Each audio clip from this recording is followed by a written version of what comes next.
Hey, everybody. Before we begin the show, I wanted to give a shout out to our friends at PowerPool. PowerPool is a mining pool and is one of the most profitable for miners.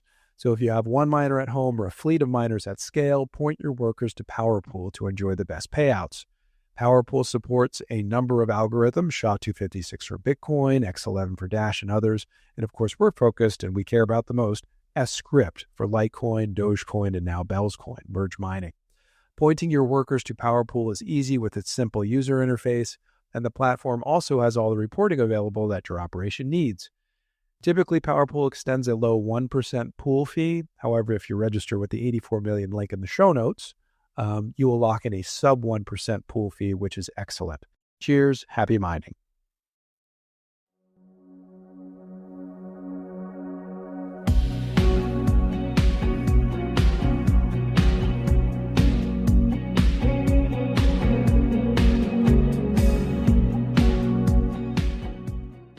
Hello, welcome to the 84 Million podcast. Tonight we have a bonus episode. So we were on X Spaces on March 1st, and we had basically a discussion about mining, Litecoin hash rate, and just offered some opinions and sort of forecasts on where we think the space is going this year. So initially it was just Nathan Poole and myself. He's the Litecoin cowboy. He's been on the show in the past. And then we opened it up to kind of the community, and some other miners were among us, which was pretty neat. And we got to hear some perspectives from South America. So in the event that you were there, we thank you for attending. In the event that you weren't there, we wanted to do that replay now. So we hope you enjoy it. And cheers, everybody. Enjoy the show.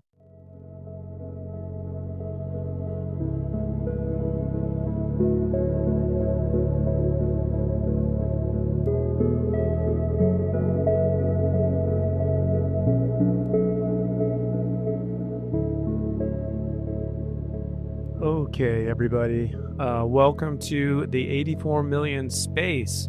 First one of these we've ever done. So thanks for coming here. We've got Nate Poole with us, the Litecoin cowboy. He's up here on the stage with me.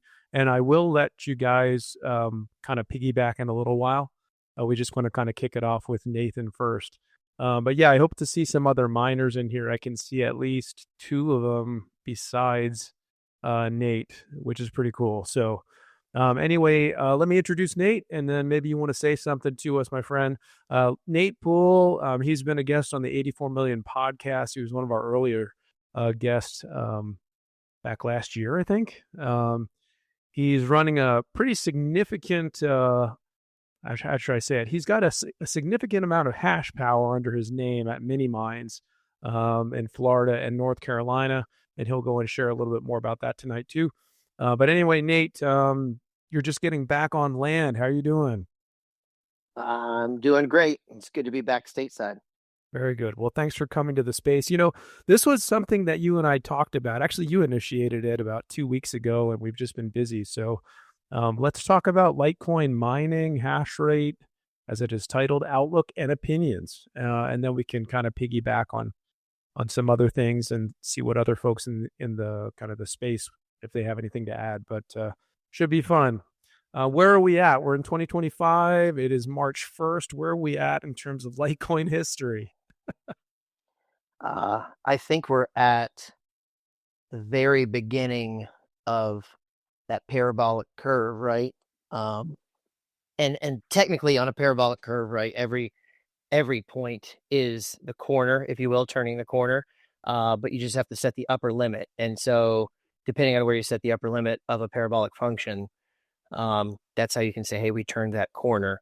And I think we're touching the months, not years, of turning that corner, both in terms of global adoption and hash rate. I mean, you can see the hash rate, going vertical, but again, it just depends on where you set the upper limits of it. But I think we're at that magic number where the adoption rate and the adoption growth, the hash rate growth percentage, the megawatts, I mean, the whole thing, everything is poised in this really, really beautiful position for us to do really well this year, I think. So maybe we should just unpack what you're doing and kind of where you started. Some of us might not know you as well as others. So you started as a home miner, and now kind of where are you at now? Yeah, actually, we tripped and fell into it by the good graces of the Lord. Um, we, I've been a real estate investor for quite some time, and we had several real estate businesses, mortgage brokerage and a real estate brokerage and a general contracting firm. And so we built a bunch of commercial and government stuff. Everything from roads and water parks and town halls and fire stations, police stations, that kind of stuff. Built a bunch of houses, and we did ton of remodels as we grew. And so the Lord, blessed our businesses, and we were doing really well. And COVID hit, and we said, you know what, let's take a. I said, kind of like the Forrest Gump thing. I told my wife, I said, I'm not a smart man, but I feel like if I'm really stupid, I can do really well in the stock market right now because it had just tanked like 80%. I said, let me buy, let me give X amount of dollars, and I'll throw it in the market and see what I can do. And I got really lucky because I'm, sitting there thinking I'm smart. I'm looking at fundamentals, and then the GameStop thing happened, and I had some stupid headphone company that exploded. Not because I'm some brilliant investor, I just got lucky. And so that did real well for me. And then we said, well, let's dabble in this crypto thing. And we bought a bunch of Doge when it was like 0.68 pennies. So less than 7/10 of a penny. We bought a bunch of it. Right. Yeah. And held it all the way up to a very large sum, and then most of the way back down. And you know, and that was my first really experience in the crypto space. And I said, you know what, I want to build a business. I want to take a particular amount of money and build a business. That's what we thought at the time was going to be risky, right? We said, hey, we have all these safe businesses, real estate based businesses, business development, land development, or land wholesaling. I mean, everything in real estate that you can do, I think we did it, small warehouses and, self-storage kind of stuff. And a little bit of everything, and a lot of some things. And we said, let's try and do a risky business. And so we said, let's mine. And we got into mining, saying we're looking at dollar ROI. We wanted tax advantage, which we later on found a love for it in that regard as well, because it's extremely tax advantage to mine. My wife's a CPA, and so we said, hey, look, we want a tax advantage business that's super high ROI, super risky, or so we thought at the time, and relatively passive income.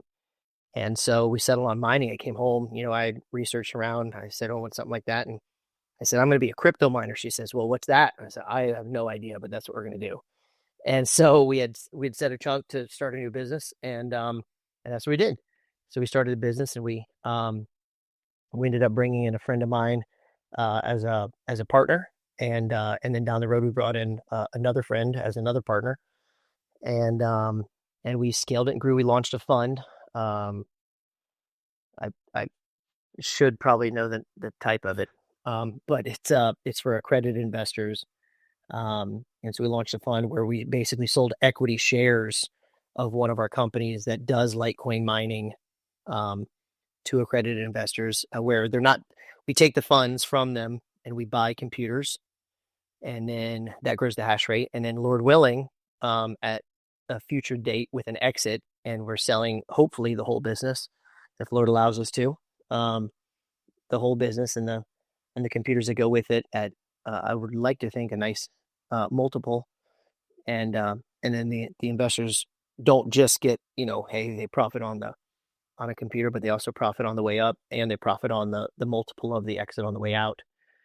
So that's kind of our business structure for that. But we actually have about 5 or 6 different entities that are mining out of our sites.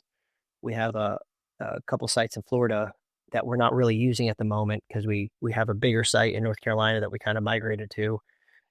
So yeah, it started out as I had some L3 pluses and some handshake miners and Cadena miners and some GPU rigs for Ethereum, but before the merge, some Bitcoin miners all running out of the back in 2020, all running out of our house, and then we outgrew it. So I built a 1 megawatt spot.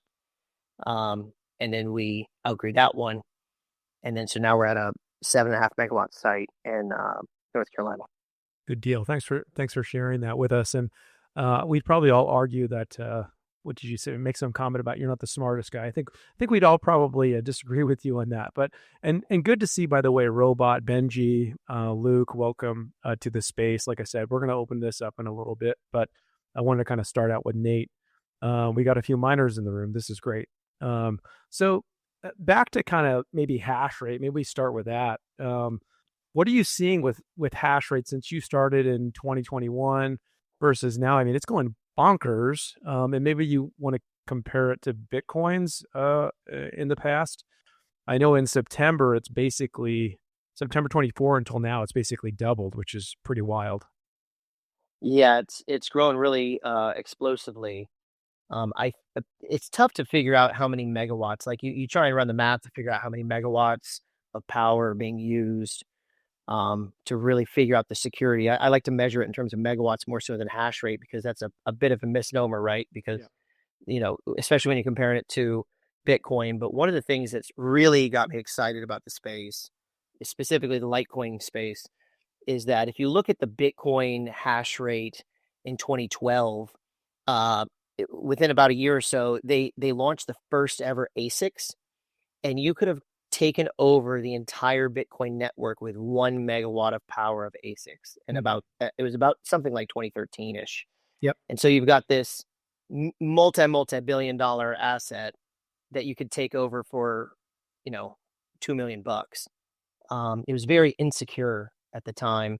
And the supply in 2012, of course, was 3,600 Bitcoin a day being mined, which is today's amount that we're mining in Litecoin globally.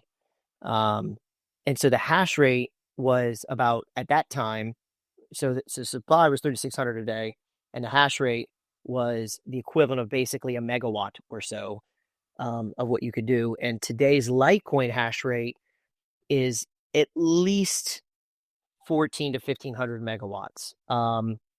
It's tough to say because, we don't know how much of this explosive growth is L9s. I presume a large portion of it is. So it might be towards the lower end of that range, maybe 1,300 megawatts of power. But it's definitely over 1,000 megawatts of power, which I think one of the things that has me really excited about that specific statistic is that means that Litecoin has reached what I call it escape velocity. I don't know if there's a proper term for it yet, but it's such a high megawatt amount that even nations couldn't overtake it, right? Like 1,000 megawatts is more than Silicon Valley controls. And so to be able to build out another 1,000 megawatt and then deploy sufficient L9s to do a 51% attack, at this point, it's impossible. And so that really is what excites me. Like there's some really great technologies out there. Some of which I like the tech behind it, some of which I don't. But Litecoin specifically, I think, is huge in that one regard. So I think the hash rate reaching that escape velocity where a billionaire can't take it over and nations can't take it over means that it and Bitcoin alone are at this point, in my opinion, destined to infinity in terms of price when compared to any fiat currency. What would you say about the auxiliary proof of work coins that are merged to Litecoin, Bells, Doge? I think it's really brilliant. And this is what, people give Charlie Lee a hard time, right? About, oh, you left the network, but he didn't. He actually became more involved, if you will, than Satoshi, and unless Satoshi is, one of these guys that we see actively engaged in it, which he might be. But this is fascinating because I think that Litecoin is the best.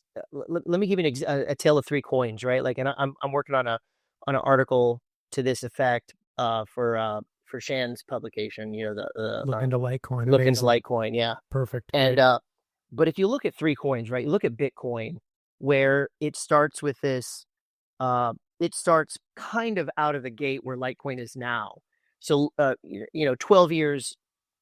Less time to build that base of hash rate adoption, etc.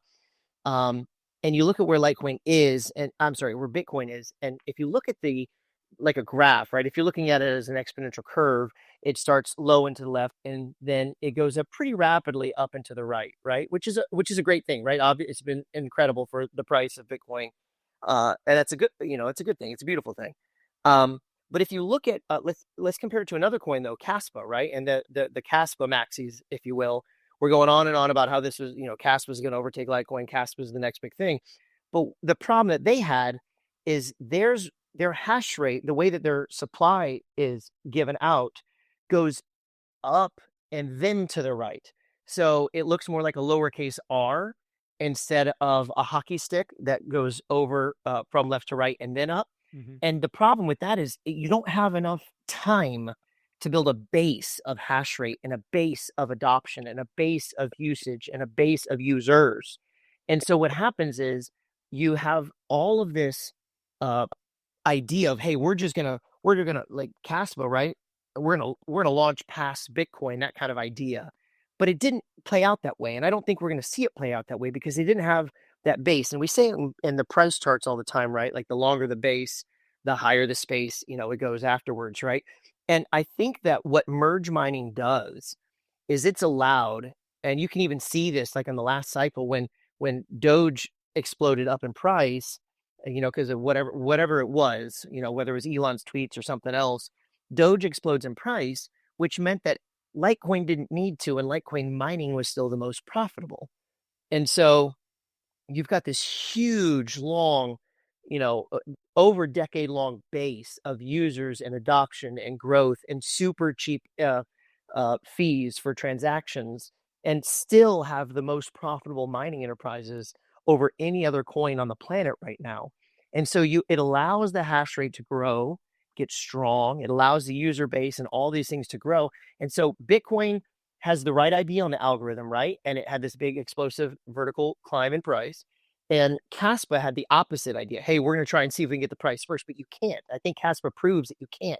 You have to have the base of users and adoption.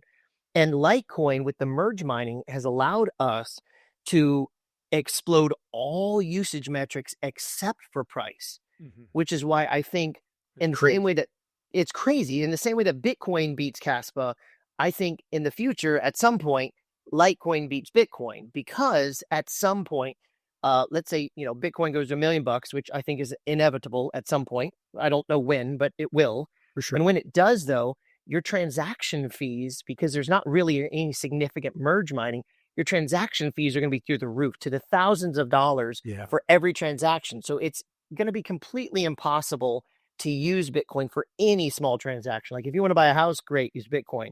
But if you want to buy a car, it doesn't make any sense because you're adding 10% to the price of the car. Right. Whereas Litecoin, with all this merge mining, it's not just the low fees of Litecoin, but it allows this massively long, massively slow ribbon of growth just barely underneath Bitcoin, and still keep the fees super low.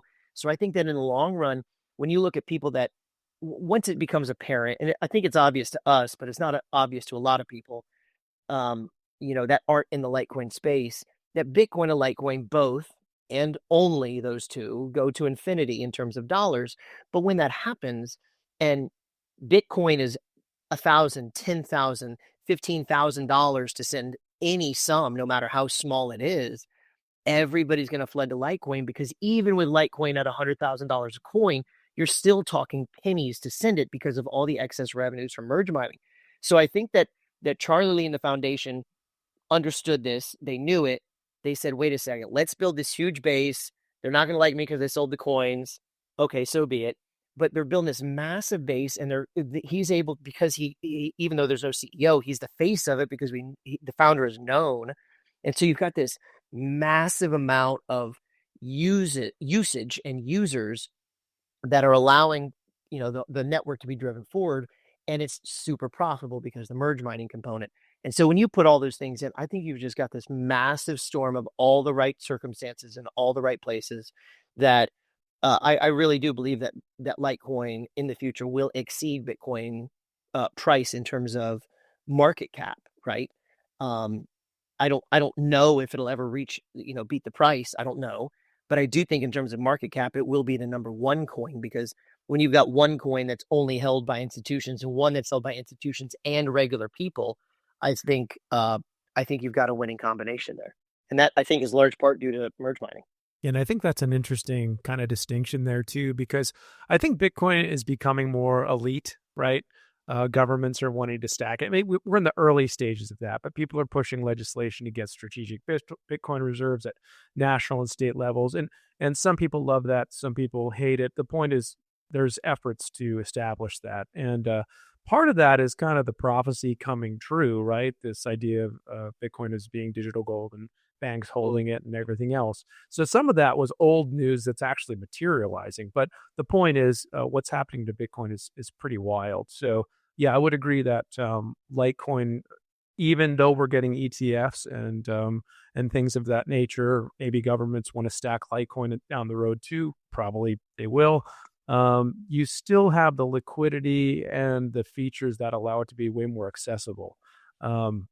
So that's pretty interesting there. Let's look at the price. I don't often talk about price. You can listen to the Litecoin forecast with Why Litecoin. You can follow Master. By the way, welcome hire.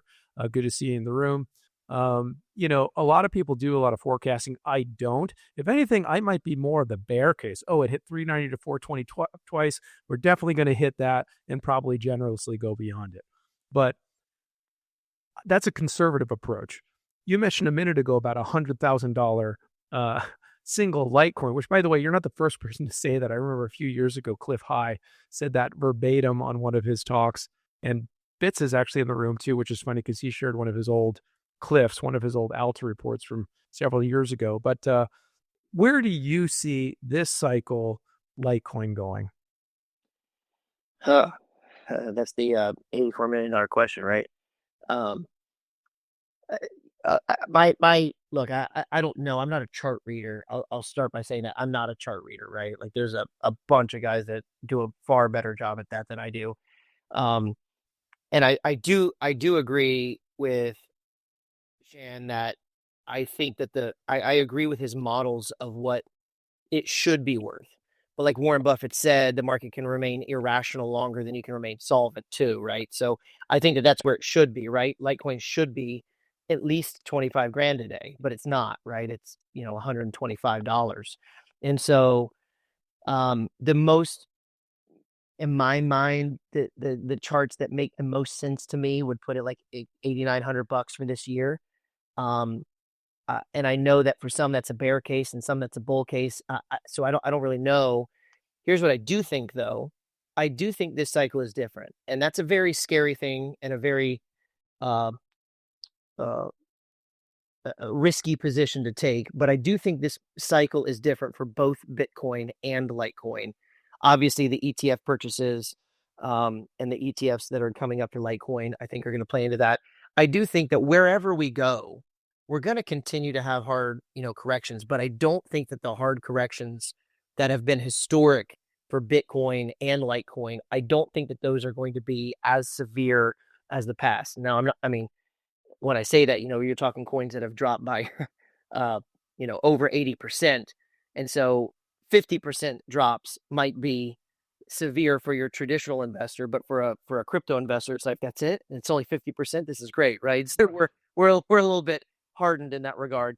So I don't know how high necessarily it goes. My 2 cents as a non-chart reader, the charts that have made the most sense to me say that, $8,900.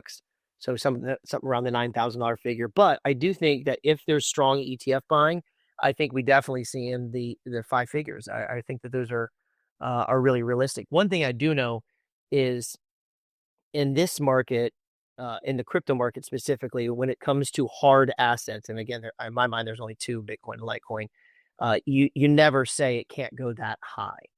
So if the number is 30 grand, if the number is 100 grand, you can't say it can't go that high, because it absolutely can. And at some point, mathematically will. The question is just when. So I do think, like if you look at the power law, and if you look at the stock to flow model, right? Like we're less than 12 years away from $1 million Litecoin. And I know that sounds crazy to us, but it probably sounded just as crazy to a Bitcoiner in 2012 when Bitcoin was $106 and it went up to $1,600. They're like, there's no way it's ever going to break $1,000. And then, 6 months later it did. And then people were still screaming, there's no way it'll ever break 10 grand and then 100 grand and then a million. And it's inevitable. Like, it's going to break every one of those metrics in the same way that Litecoin is going to break every one of those metrics. I'm firmly convinced before I'm of retirement age, one Litecoin will be over $1 million. And I'm pushing 40. So something like 15, 16 years from now, I think we'll see $1 million Litecoin for sure. So the question just is when, right? And I tend to think, again, going back to our first part of the conversation, that hockey stick of the adoption curve, right? That exponential curve. If we set the upper limits at a reasonable percentage of global wealth going into Bitcoin and Litecoin, I tend to think we'll probably see it a little bit sooner than that. So I don't think we're going to have to wait 16 years to see one Litecoin equaling $1 million in terms of US dollars. And that's at today's value, right? Like, if they keep going on a printing spree and they replace it with a CBDC, I'm just saying, in terms of purchasing power of a fiat dollar today, I think that's what we're going to see. For the patient, holding, not trading investor, I think that they'll be very, very well rewarded for that. Yeah, wow, interesting. Yeah, and unfortunately, in these circumstances, in terms of just if inflation just continues to go on and on and on, then you're looking at $100 bunch of bananas. I mean, that sounds insane, but Correct. Yeah. but unfortunately, it doesn't necessarily mean the world's a better place. Could mean it's worse. But interesting takes on that. I do want to kind of comment on the ETFs because we have Grayscale already with an exchange traded product with LTCN. They've filed to convert to an ETF. Of course, we have Canary leading the charge back in October, filing for an ETF. We have, who else? Hashdex, that's going to be kind of bundled. We have CoinShares, that's going to be an independent one with Litecoin. We have Monochrome, I believe, out in Australia.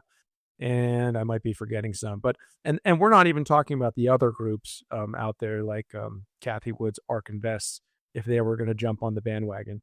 But I just don't think we understand what scarcity is. Yeah. Because, and this goes into the miner reserves. You being a miner, let's comment on that. Like, is there even enough volume to meet the demand currently? I mean, I guess in a free market, there's always enough liquidity to meet every need, but it means automatic price adjustments, which again, in this case, would shoot it up extremely. So what's your take on the ETFs, just kind of supply crunch and scarcity with Litecoin?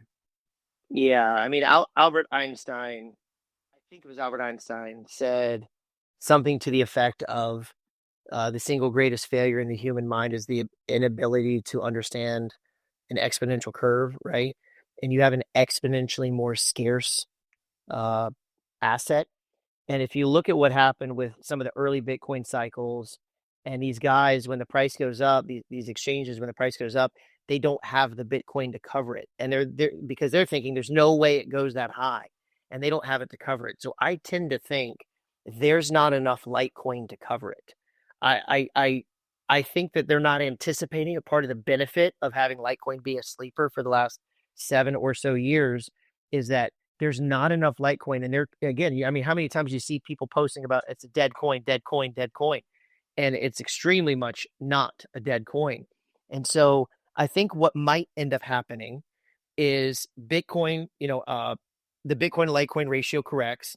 Litecoin, I think, breaks through the upper limits of the Bitcoin Litecoin downward trend that's been in place for, whatever, over 8 years. And so I think we break through the upper limit of that to a new,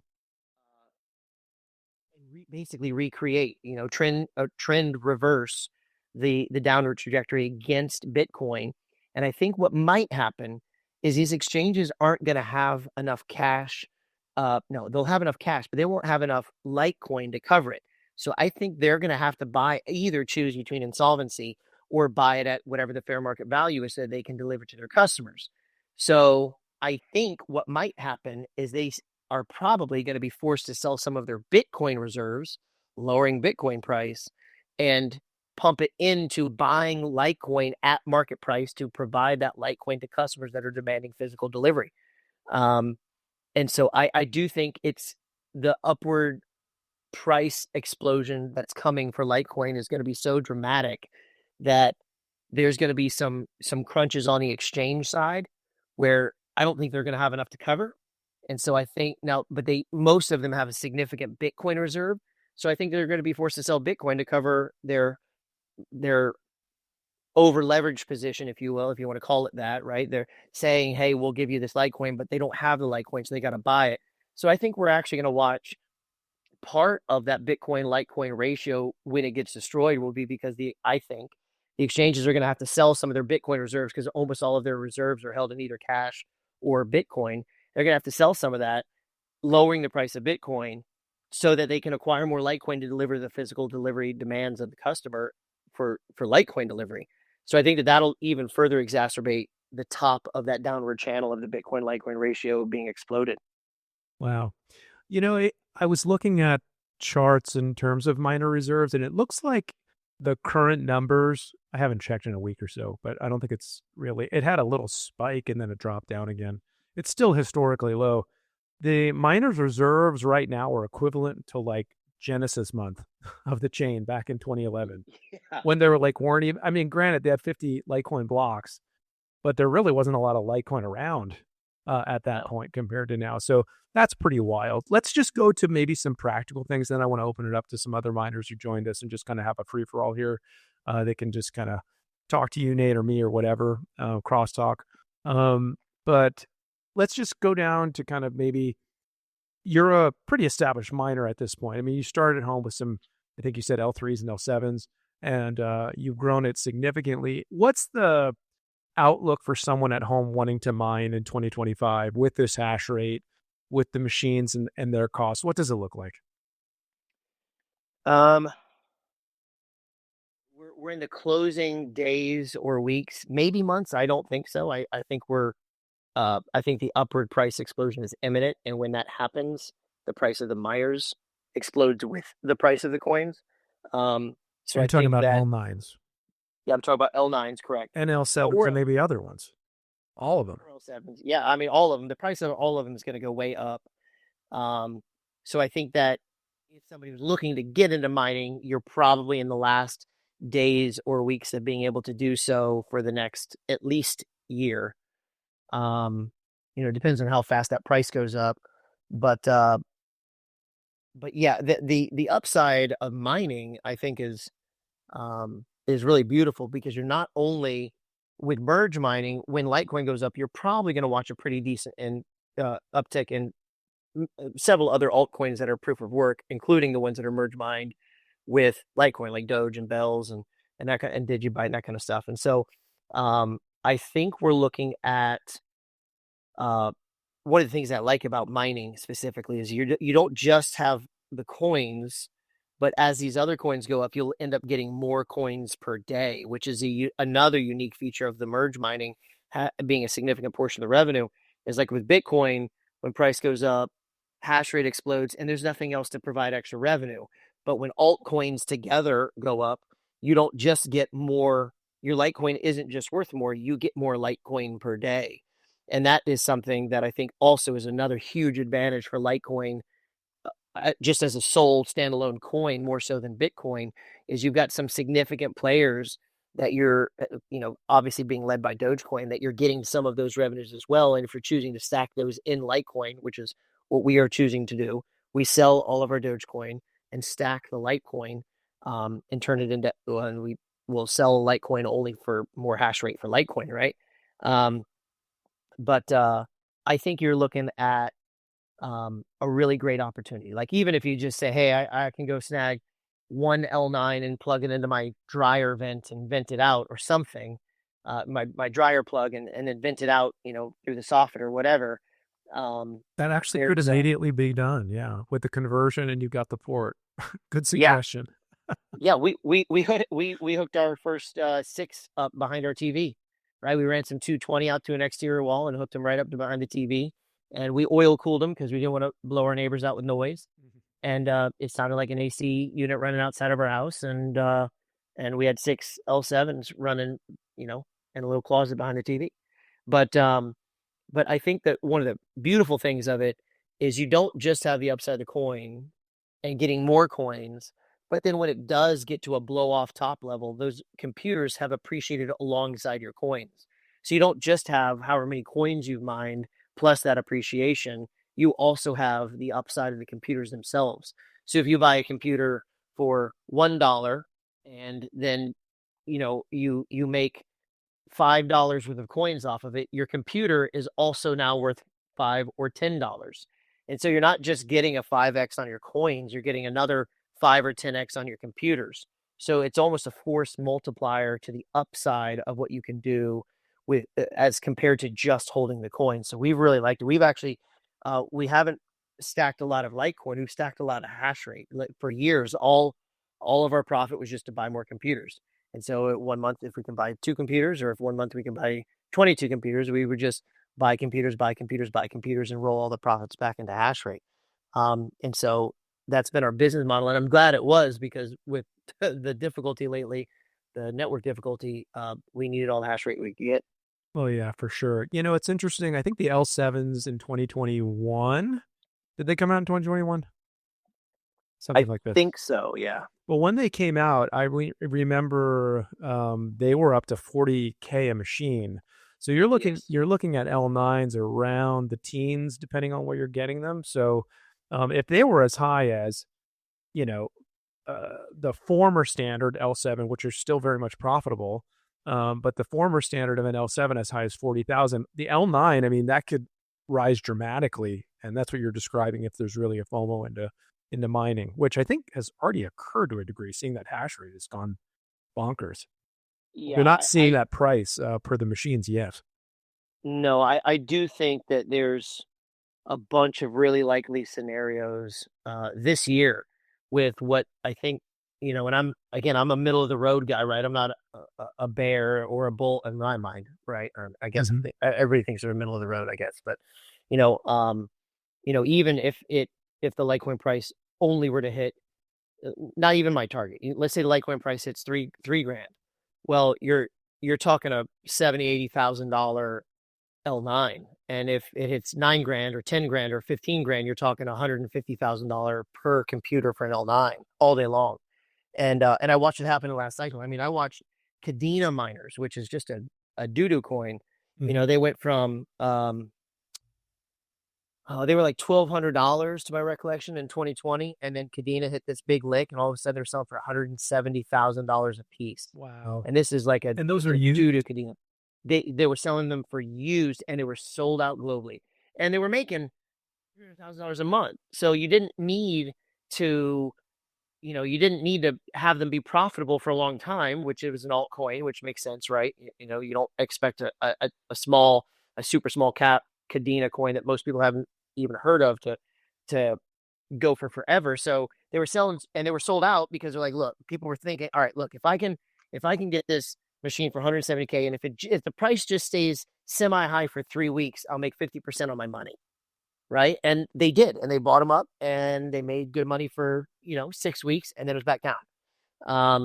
And then, now I have, I got some that were given to me. I have, a handful of them, and we've never plugged them in because they've never been profitable. They came with some L7s people, and I was like, sure. I mean, you can throw them in, but we've never plugged them in. Wow, that's crazy. Anything you wanted to add about mining, hash rate, outlook, whatever, before we open up the room? I think that's most of it. I mean, I do think that we're again at that launch stage, and I think we're at that launch stage in terms of total users. We're definitely at that launch stage in hash rate. We're at the launch stage in terms of the as you mentioned, the miner supply being so low, like when they first started mining and having it. I think all of these things together, if you just look at one piece of evidence, you could say, okay, let's overlook that piece of evidence. But when you look at 12 or 15 or 30 different pieces of evidence, there is no doubt in my mind, and I could be wrong. I've been wrong before, and I'll be wrong again. But in my mind, no doubt that the winning coin for this cycle is Litecoin.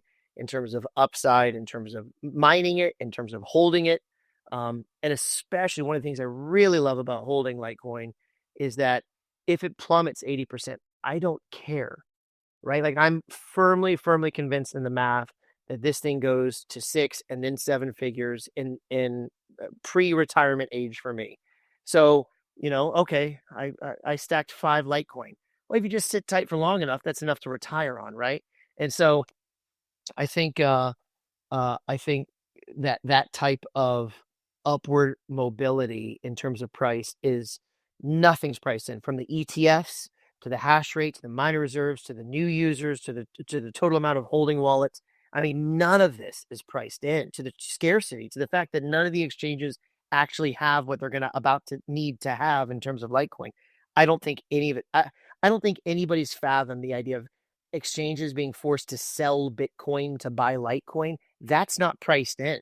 And so none of these things are priced in. And any one piece of data taken at face value, you could overlook and say, well, that's just an anomaly. But when you take 20 really good, hard, publicly verifiable pieces of data like that, and you put them together, I think we're sitting in the perfect storm, in the perfect coin, at the perfect time and place. I don't think this type of opportunity hardly ever comes around, right? Like the 1990s .com bubble, you have an opportunity like this. You had an opportunity like this in 2012 with Bitcoin. You had an opportunity like this in 2007 and 8, just after the housing crash. Maybe an opportunity in 2020 after COVID when the whole market tanks 80%. So, I mean, in my adult investing life, I might have seen 4 or 5 of those. And thankfully, I've been lucky to have been at least a small part on a few of them. But I don't think that any of them touch the upside of what's about to happen for Litecoin. I really do think that this cycle and this particular coin at this particular time is the greatest investment of probably my life. That's a good word. As we've been saying, higher. I'm going to open up the room. I'm going to let, and I appreciate you, Nate. Please hang around a little bit longer. By the way, we'll go as long as we need to on this space. This is our first one. I don't do this a lot. Well, we're grateful for you guys for coming in here. I'm going to open up Robot. We're going to give you the approval here, and Stackson, so you guys can speak if you'd like here. Got any questions for Nate or just any statements regarding the topic?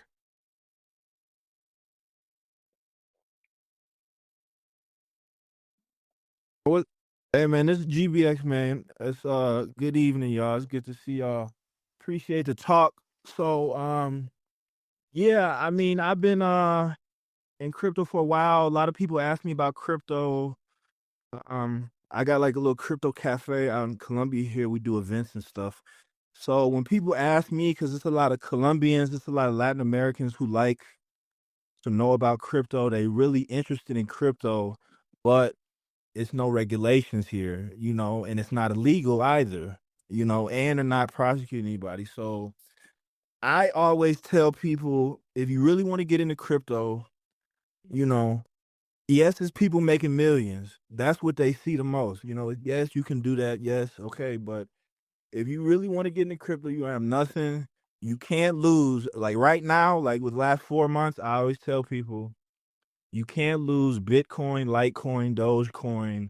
Maybe I'll say Bell's Coin if they're real interested, but I tell people those just because damn near the most reputable, damn near you just can't go wrong. I say yeah, Ethereum, but I always say it's some money laundering issues with Ethereum.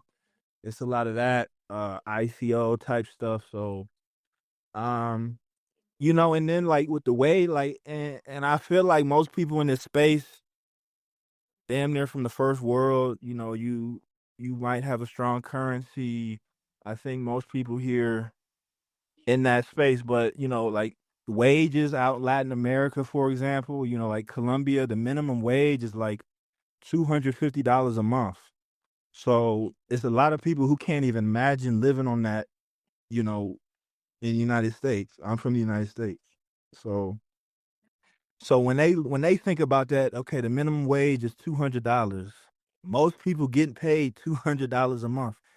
You upper class, damn near if you making 1,000 a month in Colombia. So, I say if a Litecoin is 400,000 Colombian pesos, you gonna at least make a million. Is gonna go up to 1,000,000 pesos. You see what I'm saying? And that's damn near the wage for a month, and that's amazing to them. You see what I'm saying? That's for most people here. That's wonderful. That's like, oh my gosh, because a lot of people don't do stocks. A lot of people not in the stock market, but they know about crypto, and it's a lot of scams here. So That's a Well, good can you that's a good word. I I, Uh, I would say, go ahead. I'll let you go in a second, Nate. That's a good word, and I think even with you describing that, that's just a little bit more than a doubling, which I think is very likely. Um, that's like a low hanging fruit of the greatest of the greatest. But the nice thing about Litecoin is it's so cheap to send. So the people that are holding on to it, they can actually move it and use it as money and not get penalized. Do you take Litecoin at your cafe? Yeah, we have Bitcoin, Litecoin, Dogecoin. It's not my cafe. I say I'm more of a collaborator. I know I said my cafe, but I'm kind of a part of it, but Either way, good it's deal. That's not. awesome. But we do a lot of collaborations. We exchange. Got a few ATMs in there, stuff like that. But a lot of people not even really focused on Litecoin. Even it's a Bitcoin, I guess, tailored cafe. But when I do my talks, I talk about Litecoin, stuff like that, and you know because I just say, if you look at, I say the Litecoin is the twin brother, little brother of Bitcoin. So if you look at Bitcoin, Bitcoin is at $100,000, 400 million Colombian pesos. And you look at Litecoin, I tell them Litecoin is just like Bitcoin. It's 4 times faster. It does everything Bitcoin does. And look at the price. And Yeah. then like, okay, wow, okay. So if it does everything, then I make them come to the conclusion, do you think Litecoin could be as big as Bitcoin? And they're like, oh my fucking gosh. You Mm. see what I'm saying? So I don't mean to curse like that, but so it maybe we get a little, the people who have dollars, euros, maybe we get a little, oh, it's gonna go 12,000, this, that, okay, yeah, it can definitely happen, but we it the people here, I'm in Colombia right now, they're using it because they more need it. They're not gonna wait on the price. Yeah, the price is nice, but it's a lot of people, it's actually money, and a lot of people's first thought is, well, okay, what if it goes down? It can, and I was telling people back in like October, November, I think it went up from November, December. And I was telling my friends, they were like, I want to buy crypto. And then they was like, what do I make? How much you think I'll make, Robert? My name is Robert, by the way. So I'm like, well, this past month, I'm gonna tell you this because it happened. I can't tell you what you're gonna make, but this past month, it was the beginning of December, I think. And I was like, it went up like 100% Litecoin. And they're like, oh my gosh. So, um, and then I just like to stress the fact that it's another form of money. Yeah, you can make money cash out. Okay, that's fine. But also, we had an ecosystem within the blockchain that's coming, so it I think the most growth is in Latin America, to be honest with you, for cryptocurrency in general. Um, so yeah, that's my 2 cents. I try not to get people too big on the price. I know we got all these metrics, we got all these inside news, they know shit about, you know, Binance got 1 million Litecoin. They don't know the shorting. They don't know about, oh, they don't have enough Litecoin. Oh, well, all these insider ETF stuff like that, but keeping it very, very simple is important to me for my clients, people we work with out here. Um, and I would just recommend to anyone in this space to keep that in mind for the people who actually ready to use it every day. You know what I mean? Well, and Robert, you brought up a good point too, because when you're talking in the international currencies, I don't know how this is true, how it's possible, but it's true. The US dollar has actually been performing extremely well against other international currencies. So when we're talking percentage gains in US dollars, that gain is even more pronounced in other currencies because other currencies are significantly losing value against the dollar, which again is wild to me because we're printing so much of it, but that's what's still happening. And so whatever we see United States in terms of upside, the rest of the world, especially Latin America, sees an even more pronounced version of that because their currency is collapsing even faster than the US dollar is.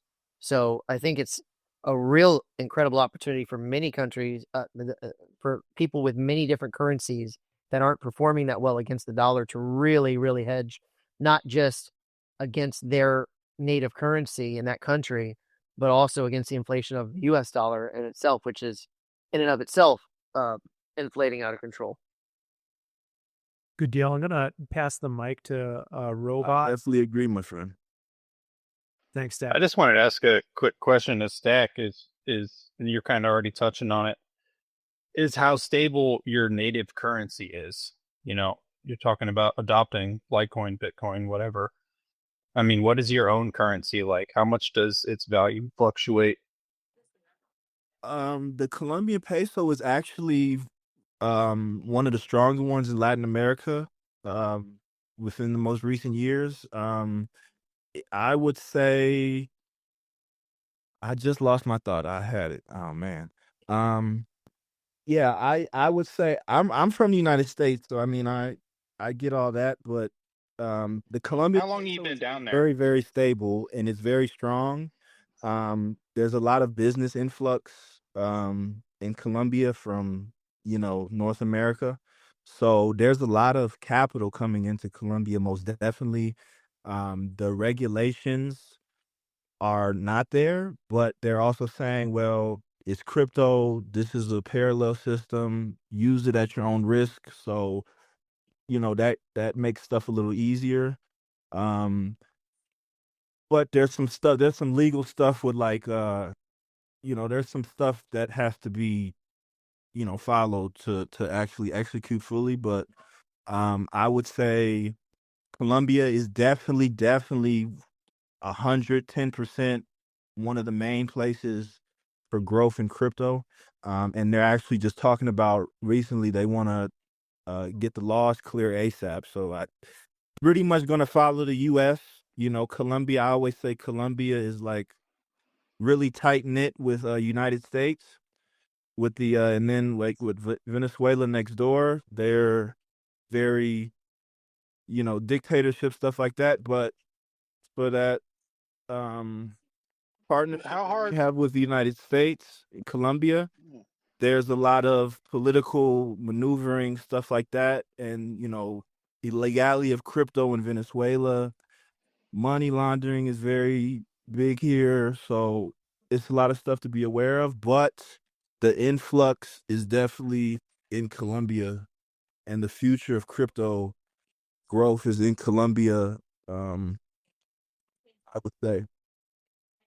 They make it pretty easy for you guys to do your sales in cryptocurrencies, though. I mean, how hard is it to be allowed to use Bitcoin, Litecoin, whatever, as a means of transacting? It's just a matter of who accepts it, getting shops, locals on board. It's quite a few spots with crypto.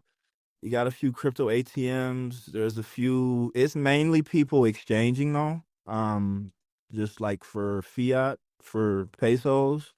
So it's relatively easy. You just gotta look for it. We have a lot of groups. There was a Bitcoin day about last month for in Medellin, and they were from the United States, and that was the first time they came to jump up in Colombia, the first annual, and I just happened to see it actually, and I went and met them. They're good people, but that was just pure Bitcoin.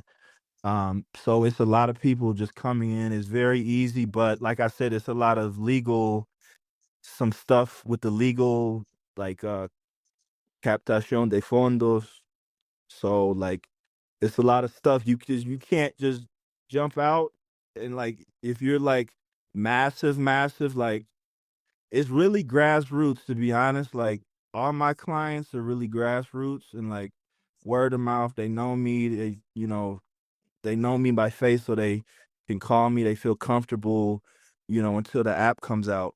But if you do it like on a massive scale, there's they can shut you down, pay fines, stuff like that. So, but it's very open, but they just don't like that.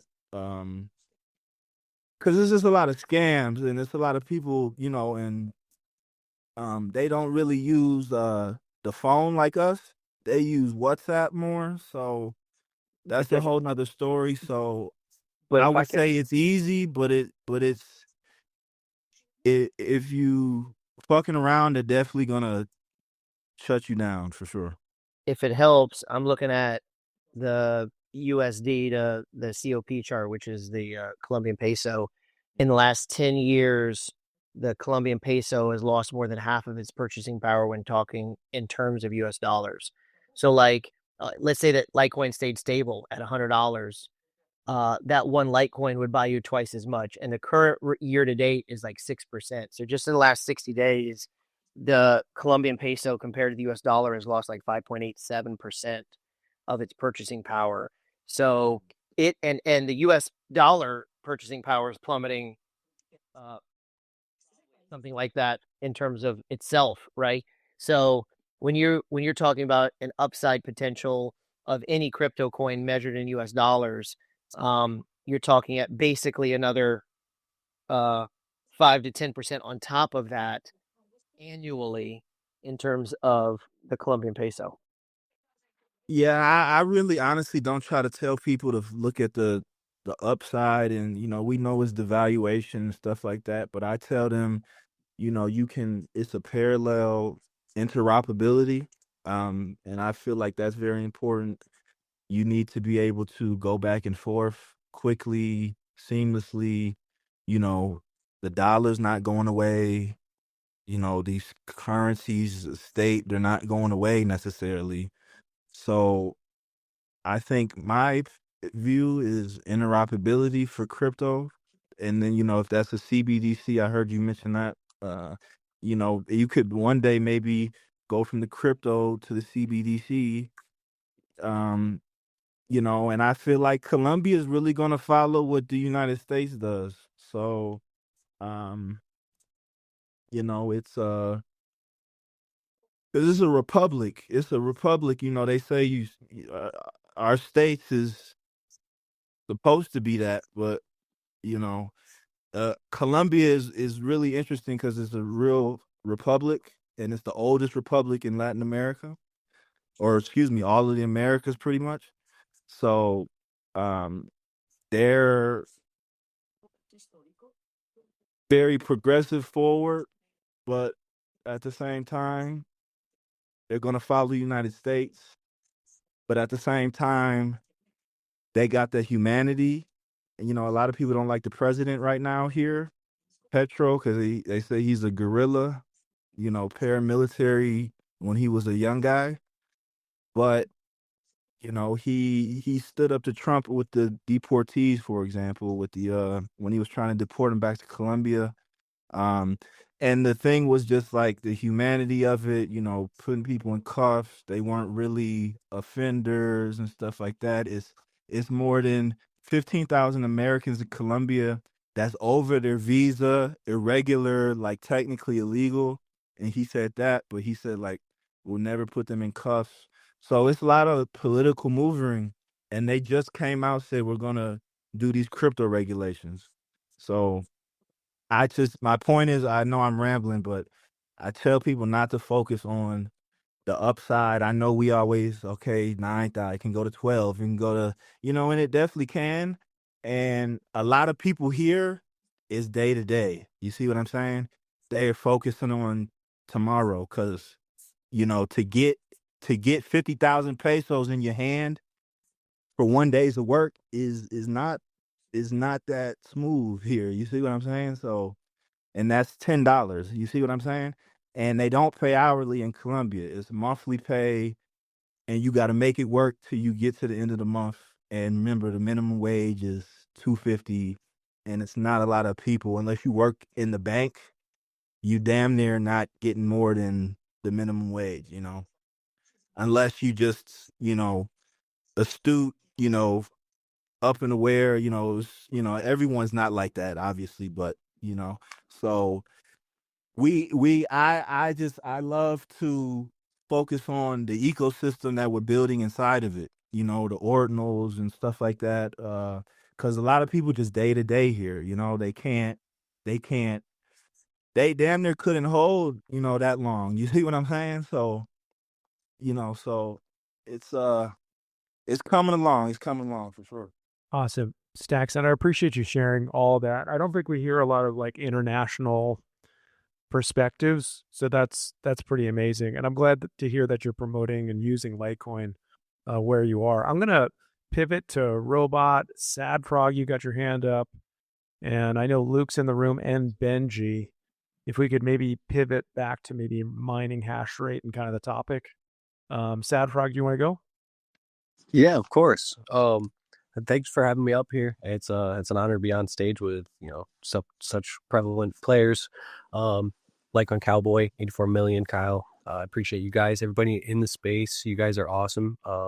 If you're here, you're doing something right. I wanted to because what I wanted to highlight on this space is the state of cryptocurrency currently, and some of the conversations I've been having recently with quote unquote normies. I've been seeing a lot more interest in cryptocurrency as a whole this year than I ever have before from my day-to-day peers as you're working and stuff. And I believe it comes from the Solana meme coins that have been pushed that because everybody's hearing about Trump coin, Melania coin, all of this stuff. And if you're in this space, you most likely know that there is a clear divide on good crypto and bad crypto. And your bad crypto is going to be you can have your opinions on this, but my opinion is your proof of stakes. Your proof of stakes are going to have large players with large amounts of funds that will continue to keep gaining those funds, right? And those players will always have a majority voting power, right? They'll always have a majority voting power in the chain. And not only that, in a lot of these chains and cases, you can run your own validators. And by running your own validators, you're have a high percentage chance of paying your own fees, creating your own volume. And with that, hypothetically, people are moving $1 a million times and telling the public that there's $1 million in volume. You can't do that with a proof of work system. If you're on a proof of work system, what does it mean? You have to prove that you did work. These currencies are backed by something now. And that's something that as a United States citizen, we haven't had since 1972. Debatably more recent. 1972, we had backing of gold. After that, we have backing of Saudi oil. Recently, in this past year or so, Saudi oil has actually swapped to the rubles, which you can directly see the translation of that in our modern politics and how we are approaching that topic. And, that's the sensitive one that I'm not going to, talk about here. But these are all things you need to keep in mind when you're looking at the future and how you want to position yourself. And I really liked how Stackson was talking about a parallel system, because that's really what the stuff is. It's an alternative bank account is what I've been telling people. And I think that's a good way to go into it, because right now we are at this precipice of change where we don't really know what's going to go on. I mean, there's so much unknown in the world of finance right now, where I want guarantees. And one guarantee that I have as a cryptocurrency miner is that my cryptocurrency is actually fundamentally backed by something now. And as an electrician, I can appreciate this more than I mean, I think everybody can appreciate it, but I really enjoy thinking about it. My currency is backed by electricity, the grid, the power, magnets spinning somewhere that someone is putting time and energy into to spin, and we are taking that energy and directly translating it into Litecoin, baby.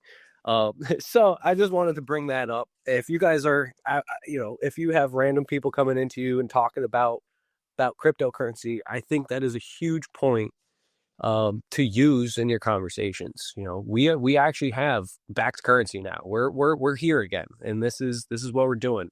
And Bitcoin, great. It's backed by electricity just the same. However, I think, Litecoin, you can move it around a little bit easier, a little bit better. But yeah, I just wanted to touch on that, and thanks for my rant. And if you guys have any thoughts on that, I'm here for the conversation. It's a good word. You mind if I jump in? Go for it, man. Yep. So the first thing I want to say is I love that you guys are talking about power, because since you mentioned to me you're going to do this space, like the number one thing that I wanted to talk about is just the people to understand that mining generally is all about power. It's about hardware and power. And if you're looking at getting into mining, the first thing I would tell you is you need to secure power before anything else. Don't buy anything until you find a way somewhere where you can get power that makes you on the level of the big guys. Because I started out mining from home. My power was half as much as it costs now. This is pre-COVID versus after COVID. A lot has changed in the past couple of years. But the cost of power is the critical factor if you're going to make it as a miner. You don't have to go get your own site.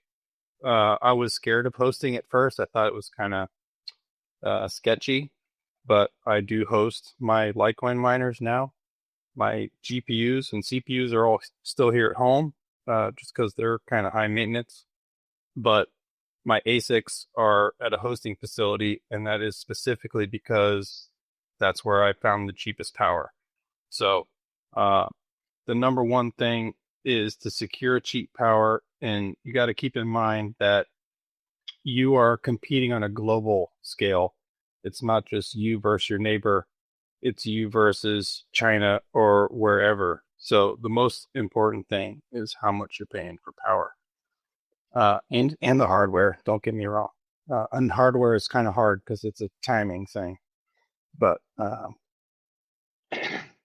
excuse me. That's the number one lesson that I've learned is mining generally is kind of a race to maximize the value of energy. And as much as the hardware is changing over time, like the energy capacity that exists anywhere changes a lot slower than the hardware does. And that's the absolute critical thing that you need to be aware of. Anybody who has super cheap power is going to have a leg up over you. What else did I have? I don't know if anyone wants to jump in, but as far as the price, and you guys are talking about Bitcoin, I see it as like there's this inflection point where a network reaches saturation. And I think that's what we've seen with Bitcoin. As far as the cost of a transaction, people are fighting for the capacity of the network. And Litecoin is almost there. It's not quite there. Bitcoin is there. It's why it's so expensive. It has surpassed its own capacity. Not all the time, but when you see congestion, it's because the network can only move so many transactions at a time. Litecoin isn't at the saturation rate where we have exceeded the capacity. And that's the point that I'm looking for as far as price movement, is when the number of transactions and the amount of money that's moving is exceeding the network's capability to keep up with. If we reach that point, that's when I think the price is going to start to really skyrocket, because people are going to start fighting for being not exactly first in line, but to get their transactions through in the next block. Bitcoin, if you ever watched TX Street, you guys know what that is. You can watch where Bitcoin's got like 100,000 transactions that are just sitting there waiting. And it's people that are hoping that their transaction is going to go at a lower price. And the people who want it quicker pay more.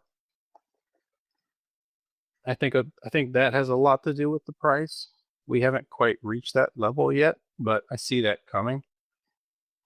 That's an interesting thought. I never thought of it like that. That's a good one. Yeah, I mean, there's the coins, people are, oh, there's 4 times as many coins, it's 4 times as fast, whatever.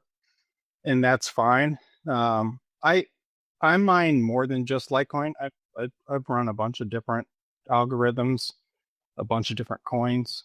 And what I've seen is the transaction capacity. It doesn't matter what the price is going to be.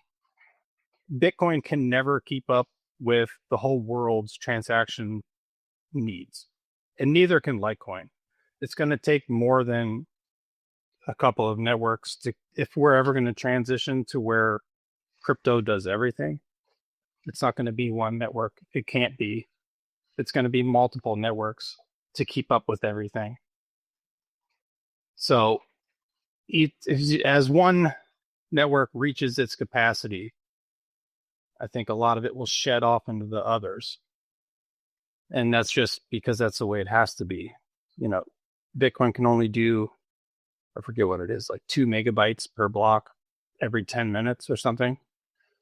And if you look at the block wars between Bitcoin and Bitcoin SB or Bitcoin Cash, the block size is all about how many transactions per block can happen. So that's the metric I'm watching to see when Litecoin's going to pop, which I think is destined to happen out of necessity as much as anything else. Just because Bitcoin's already reached its capacity. It's not used as money so much anymore. That's why it's transitioned to this store of value. It was supposed to be money. Well, it doesn't work as money because it can't keep up. So now it's been rebranded as like a store of value, whereas Litecoin is still being used as money. And as it gets used more and more and more is when I see it sort of transitioning naturally to kind of has to be a store of value, because at some point it will run out of capacity and then you'll have to supplement with something else. Or you can have layer 2s, like that's one of the good things about Mimblewimble is you can add a whole bunch of other transactions that then are still secured on the Litecoin network, the Litecoin blockchain, but you have a side chain that can do all kinds of other stuff. If that makes sense. Yeah, Mimblewimble is huge for confidentiality, as well as just extra capacity. I think that's still underrated, and it's amazing. And the address shielding and everything else. Hey, Benji, did you want to share? By the way, Robot, thank you. I appreciate hearing your story. It's great having you up here. Sure. I just had something quick to add. We were talking about how Litecoin is backed by electricity or can be, constituted by that. I think another thing that to keep in mind is that Litecoin is almost certainly more decentralized in terms of the structure of who is mining out there. we're seeing more and more like countries and governments and really large corporations doing Bitcoin mining. It's not so obvious, and I would suspect that it's much more of smaller operators like myself or Litecoin Cowboy, than it is large corporations. That's my suspicion, and I hope it stays that way. And frankly, we can all be a part of it staying that way by getting into mining, whether that's building out infrastructure, having, I help to create hosting facilities, and I have a company that we also are a customer of our hosting facility. So yeah, I don't know if anyone else feels that way or has noticed that or has something to say, but I picked up on that, wanted to share. Awesome. I hope that's true. And I think it's still accessible. I'm just commenting here. I'd love to hear other opinions on your statement, but I do think it's still possible, as Nate and I talked about earlier, to get in. I mean, I'm not saying an L9's cheap. It's not, but you can still get one. And yeah, you're not mining Bitcoin. I think at this point that's really out of touch for most people. But SCRYPT is kind of the sweet spot. And yeah, I mean, we've had on the 84 Million podcast, Locotech on. I know there's been some delays with their rollout, but I mean, once those hash blades come out and now they have the barrel and double barrel, those should be pretty amazing too. They won't need special kind of receptacles on your wall, and they're just going to be way less energy hungry. So that will also help, but we're just waiting for product. Did they not deliver any of those yet? I think they've only been tested. I can't speak definitively. I was really looking forward to those because that would be something you could slide into a desktop, because if I understand it correctly, it was supposed to be kind of like a GPU interface where a PCI Express slot, if you've got a decent computer at home, you could slide one of those in, and then if you got your desktop sitting there, you could just be correct. My Litecoin. That was the original one. I think they're going to still release the hash blades, and they've been crowdfunding them for a while. But I think it's the stack or double stack or something like this. Those are going to be more on par with an L9, except that it's going to, I don't know how many watts they're going to take to run a unit, but it's going to be fractions of what you'd spend to run an L9. And again, you won't need an L630R or anything else. I think it's a standard receptacle and everything else. I'll leave it at that. Maybe somebody else knows. Nate, Luke. Yeah, they've been promising them since before we got into Litecoin mining. They've been saying, "Hey, we're coming out with this in the spring." I do believe them. It's a publicly traded company. I think they're out of Denmark. Norway. Yeah, and they get state funding. Yeah, no problem. Yeah. And they're great guys, right? Like Ben Miklazek is a great guy, and they're trustworthy people. And for sure. Yeah. And Ruben is on his team now. He's a guy that founded POWERPOOL, and he's on his team now. And I've seen them in action. I've seen the chips mining, but they just haven't yet been able to release them to the public, or produce them at any scale. So I think they have sufficient funding, and I know that they have the technology in hand. But our concern, specifically with a fund, is like we promise our investors, hey, we get these computers, and as soon as we can, we plug them in, and we don't deploy anything. If I can't have it in my hand mining and plugged in and running in less than 30 days, we don't get it. And so as of yet, we haven't been able to purchase any. But I think that has a dark side to it too. Not in a bad way, right? Like advance is always good, but the downside, if you will, is that's going to change the Bitcoin mining world, right? If not just Litecoin, but Bitcoin. So if it is as efficient as they claim it to be, it's like something like 20 times more efficient than the most efficient ASICs today. So if you imagine in that regard, you could deploy the 51% attack, if you will, on the Litecoin network instead of needing 1,200 megawatts of power, you could do it with like less than 50, right? And so it basically takes the power of the network down to 50. And likewise, it would do the same thing if they were to take that technology and apply it to Bitcoin. All of a sudden, Bitcoin can be 51% attacked pretty so I think that is it's a good thing, right? We want more efficient computers. But this I don't want to say scary part, but on a SWOT analysis, right? The threat, which is also an opportunity, but the threat is you've got a network right now that nobody can overtake, but with that technology, it could happen. So, and the same thing is true of Bitcoin, right? You've got a multi-trillion-dollar asset that all of a sudden can be taken down for $50 billion, or less. And so I think that is going to come up with its own threats to the ecosystem. But again, I think it's in a good way, right? It's the same step forward as going from GPU mining to ASICs, and then from ASICs to FPGA, or hash blades. And so I think it's a good thing. I think it's exciting. I can't wait to get my hands on some. As soon as they're produced, I'm excited to get some. But the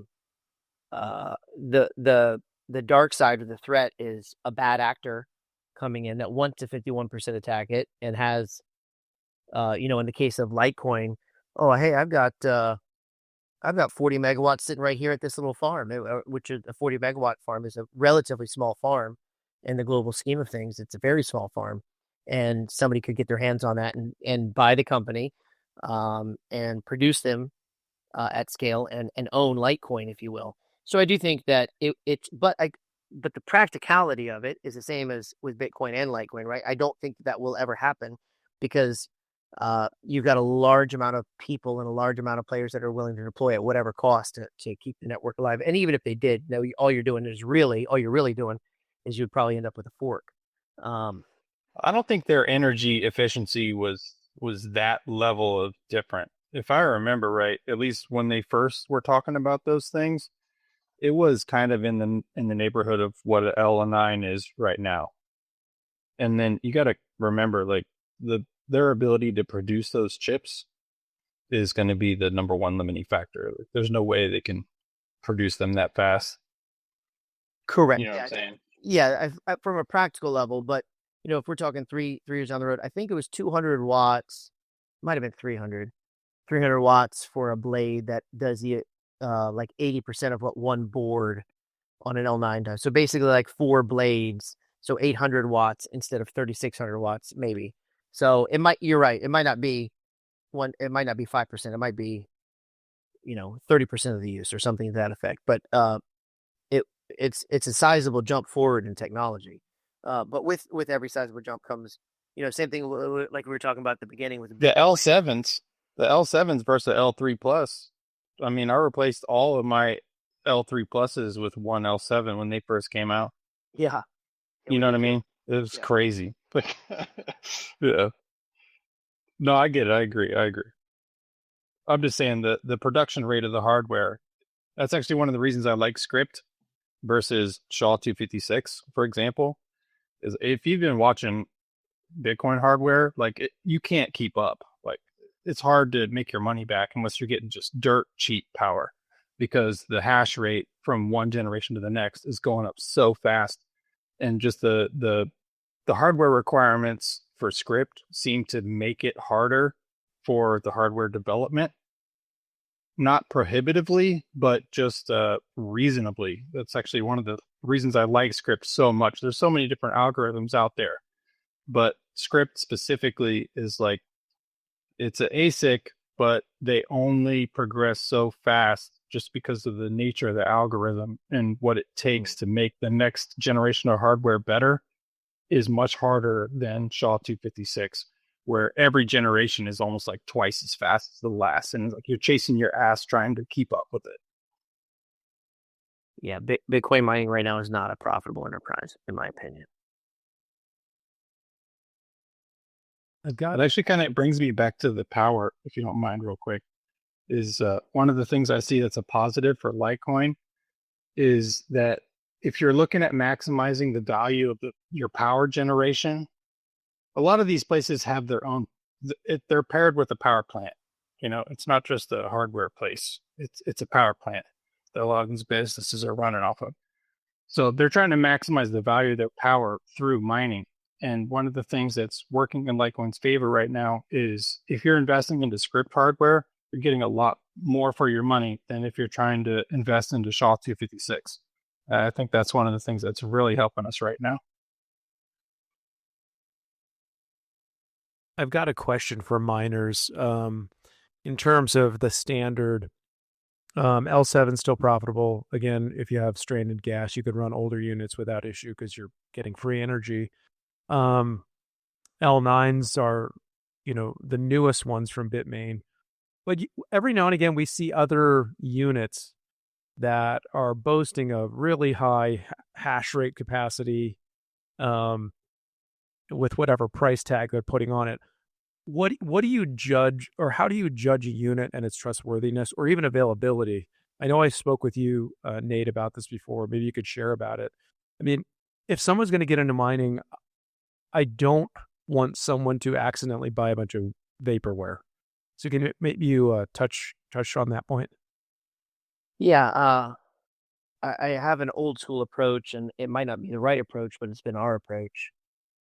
And I'll use an analogy for my stuff hit the fan bag, right?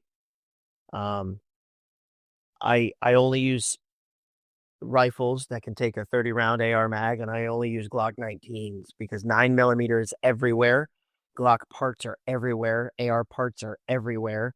If you ever need them, shoot, you can go to your garage and manufacture them, right? And I use that same principle for the miners, even though there's like a What's miner is supposed to be the Honda of miners in terms of reliability, and they don't go down and they don't have problems. But the problem is that Bitmain, everything is made to Bitmain dimensions. The parts are ubiquitous. You can get a part almost anywhere for an L7. They're all over the place. A bunch of people know how to fix them. And so if you start going to these probably better miners, right? Like a SIG is a better gun than a Glock. But when it comes down to parts availability and being able to use them and know that you have an infinite amount of parts at your fingertips, we've just stuck with straight Bitmain equipment because there's so many more of them that the replacement parts are cheap. They're easily available everywhere. So we kind of stick with the most popular one. It's not necessarily the right call. It's just been our call. And I've been really grateful through the years that we've made that call because the parts are everywhere, right? Like if my first, second, third place favorite, repair guys aren't available, then I can go to the fourth guy, because everybody knows how to fix them. If I need to get a part on eBay, I can even get a part on eBay if I need to rush something, right? Or even, Amazon or something, right? And we, would very much like to not do that. So we buy in bulk straight from China. But the parts being everywhere and all the dimensions matching for all of the pieces are so convenient for us that we've just stuck with good old fashioned, relatively reliable Bitmain computers. And the form factor, right? Yeah, I mean everything's just the shape of the machine. Yeah, it just works, right? And I say that almost tongue in cheek because sometimes they don't just work, but and even the firmware, right? So like we run aftermarket firmware and overclock all our L7s, and it's pretty easily available. There's 4 or 5 different manufacturers that offer firmware for L7s aftermarket, and we've seen a beautiful increase in profitability using aftermarket firmware that we wouldn't have even if we got a more efficient What's miner computer, for example, or Avalon or Canaan or something. The firmware isn't nearly as readily available, if at all. And so we just say, hey, look, the first computers that the firmware comes out on, it's almost always the Bitmain stuff. So we just stick with what the firmware is available and the parts are available. So we've just our mine looks very boring and they all look the same, which is kind of how we like it. Good deal. Yeah, it kind of sucks though that you're I mean, the whole industry is kind of wedged into Antminer, honestly. Yeah, it which is does. unfortunate. And they're a terrible company, in my opinion. But you kind of They make the best machine right now. What are you going to do? Yeah.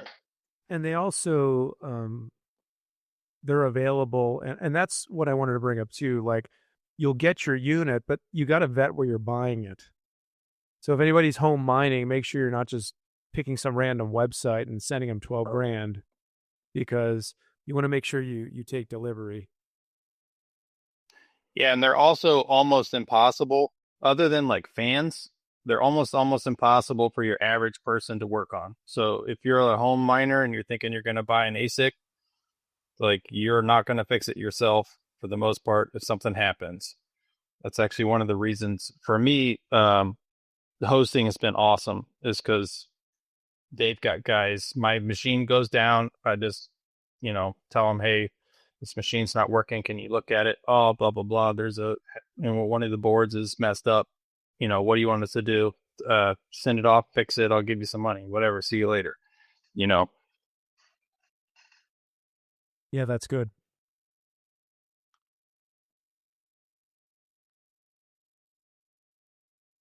It's not like just having GPUs and CPUs and stuff.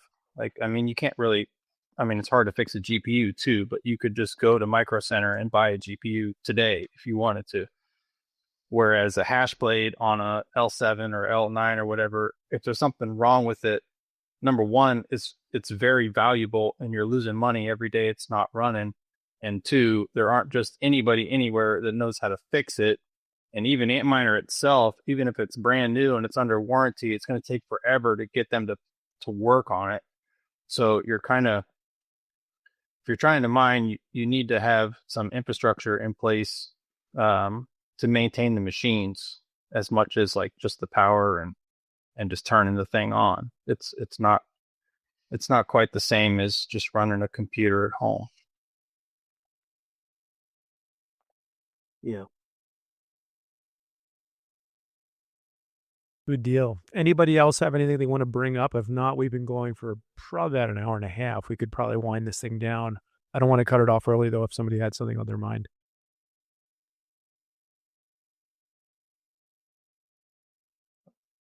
I think we're good for at least 2,500 this cycle. Is that? I've heard some crazy predictions. That's my prediction.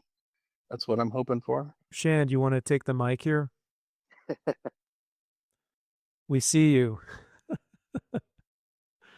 All right.